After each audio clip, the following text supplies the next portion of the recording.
Экран ойногуга мен кичинекей туктатып койдум. Ал тургу чейин жумуштарымды аткарып алайын.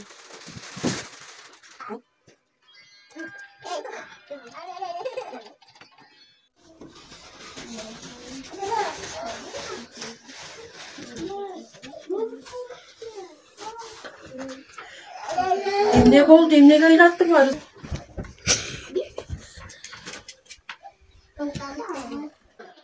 Мен sana elingde uklattım. Üç yumuşlarını atıp koy degen emez misin? Ettim oku. Yok, senden üç içinde turar. Sen okudan nereden fayda tavasın? Kaçını faydalanıp bilen. Sen üç yumuşlarını atıp koyun. Ne yapı apa? Кандай гана тоскоолдуктар болсо да мен өз алдыма койгон кыялыма жетүүгө аракет кылам. Tanımazsınız, men Хамбалиле Асеманын muğallimi.